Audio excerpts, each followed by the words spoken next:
దేవుని స్తుతించటం మన బాధ్యత. దేవుని స్తుతించటం వల్లనే మనం జీవిస్తున్నాం. దేవుని స్తుతించటం దేవుని చిత్తం. మరి ఆయన్ని స్తుతించటం ఎలా? ఆయన్ని స్తుతించడం అంటే ఏంటి? బైబిల్ ప్రకారం దేవుని స్తుతించటం అంటే ఆ యేసయ్య చేసిన కార్యాలను గుర్తు చేసుకొని ఘనపరచటం. ఆయన్ని పొగడటం, ఆయన్ని మహిమపరచటం.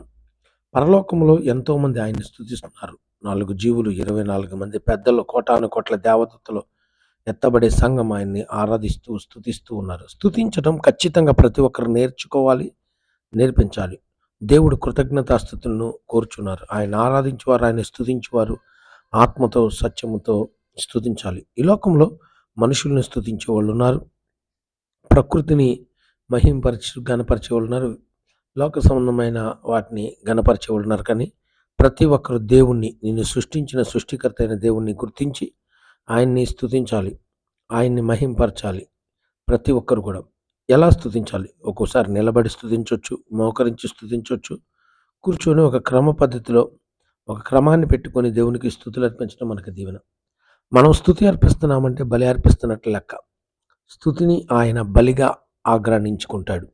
స్తుతిలో శక్తి ఉంది. మనం స్తుతులు చెల్లిస్తున్నప్పుడు కింద నుంచి స్తుతులు పైకి వెళతాయి.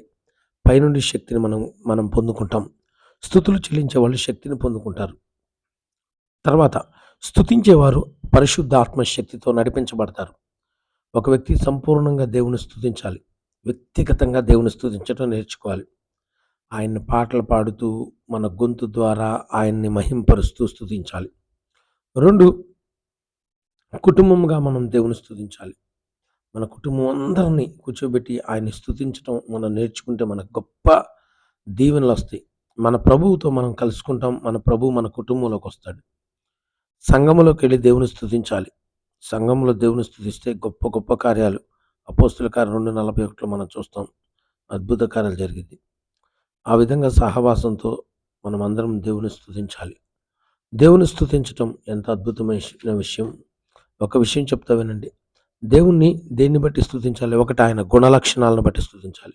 ఆయన ప్రేమ ఉన్నతమైంది. ఆయన పరిశుద్ధత అత్యున్నతమైంది. ఒకసారి ధ్యానించి వాటిని గురించి స్తుతించండి. మీ జీవితాల్లో అద్భుతాలు జరుగుతాయి. 2 పాత నిబంధనలో, కొత్త నిబంధనలో దేవుని కార్యాలు ఎన్నున్నాయో తెలుసా? ఎన్నో అద్భుత కార్యాలు. శారా గర్భాన్ని తెరిచాడు. యెరికో కోట గోడలు కూల్చాడు. ఎర్ర సముద్రాన్ని చీల్చాడు. ఇశ్రాయేలుని బయటికి తెచ్చాడు. ఇంక నేను చెప్పాలంటే లెక్కలేదనమాట.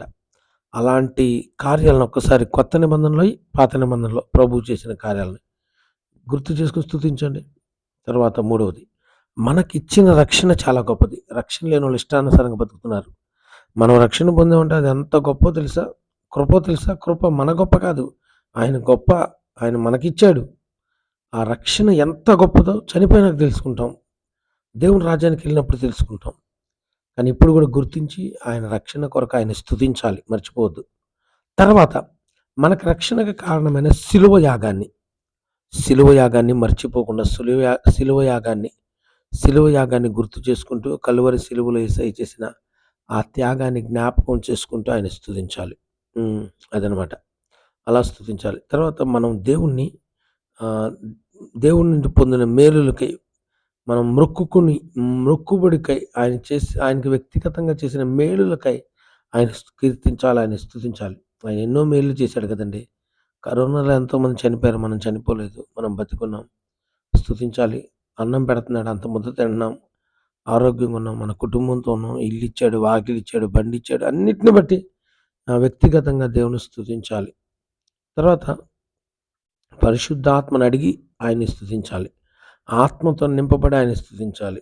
మరి మీరందరూ కూడా ఆయన్ని స్తుతించండి. ఆయన్ని స్తుతిస్తే పరిస్థితులను మారుస్తాడు. ఆయన్ని స్తుతిస్తే స్థితిగతులను మారుస్తాడు. ఆయన స్తుతించే నోరు ఆశీర్వదించబడిద్ది. కనుక ఎల్లవేళలా మనం నూతన సృష్టిగా మార్చబడటానికి ఆయన్ని స్తుతించాలి. ఆయన్ని మాదిరి చేసుకోవడానికి ఆయన్ని స్తుతించాలి. రాబోతున్న ఉగ్రతను తప్పించుకోవడానికి ఆయన్ని స్తుతించాలి. ఆయన రాకడలో ఎత్తబడటానికి స్తుతించాలి.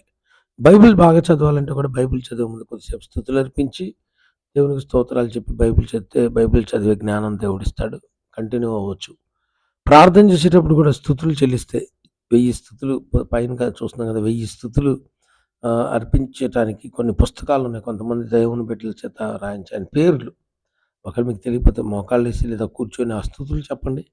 స్తుతులు చెప్పిన తర్వాత ప్రార్థన చేయండి. ప్రార్థన బాగా నడిచిద్ది. ఇంకా ఎక్కువ స్తుతించండి. మరి ప్రార్థన చేసుకుందామా? పరిశుద్ధుడా, ప్రేమగల తండ్రి, ఇప్పుడే హైదరాబాద్ నుంచి ప్రయాణమై క్షేమంగా నన్ను తీసుకొచ్చి బిడ్డలతో ప్రభా స్తుతుల గురించి మాట్లాడటానికి ప్రేరేపణ ఇచ్చి స్తుతుల గురించి మాట్లాడావు. వాక్యాన్ని బిడ్డల హృదయంలో ముద్రించి వీళ్ళందరిని దీవించమని యేసయ్య నామములో ప్రార్థించి వేడుకొనుచున్నాం తండ్రి. ఆమేన్. ఆమేన్. ఆమేన్.